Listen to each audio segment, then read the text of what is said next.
war against the spirit of slumber. One of the greatest enemy against our spiritual progress is what we call the spirit of slumber. The spirit of slumber is a demonic entity released to cripple our spiritual walk and prayer life. The spirit of slumber hinders our spiritual fruitfulness and progress. Anyone that wants to excel spiritually, anyone that wants to be effective in the place of prayer, you must overcome what we call the spirit of slumber. It has robbed many of their destiny. The strong man behind prayerlessness is the spirit of slumber. We need to prosper in the place of prayer. You cannot succeed in your walk with God. You are not a man or woman of prayer. And the way the devil uses to conquer people is to release that spirit of slumber. So the spirit of slumber is a demon we must fight and conquer. Is a spiritual entity from hell targeted at your prayer life to make sure that your prayer life is paralyzed. And a paralyzed prayer life is a paralyzed spiritual life.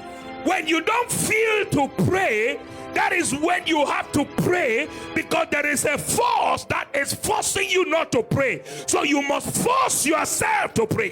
This is a time where the people of God must pray as never before.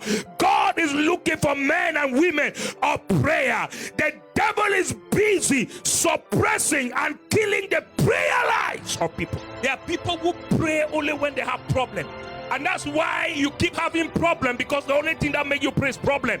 So God allow more and more problems to come so that you keep being on your knees to pray. The spirit of slumber is what makes people faint in prayer. Prayer is supposed to be our pattern, our lifestyle. It's not supposed to be an occasional event. Whether it's good or it's not good, pray.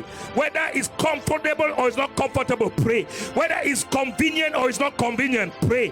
Whether things are working or it's not working, pray. Men ought always to pray. When we slumber, we give the enemy opportunity to operate. Things have been taken away from you because you were asleep.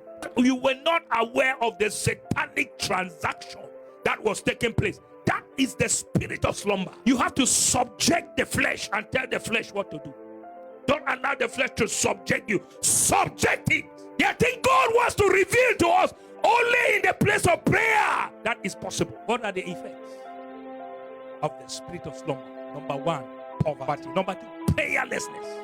Spirit of slumber brings prayerless, robs you of your prayer life. It hinders you from studying the Bible. How to overcome the spirit of slumber. Number one, pray without ceasing. 1 Thessalonians chapter 5 verse 16. If you want to overcome the spirit of slumber, raise a prayer altar. Next way to overcome the spirit of slumber is fellowship. There is power in fellowship. Proverbs 27:17. It says, iron sharpeneth iron. When we fellowship together, we sharpen ourselves.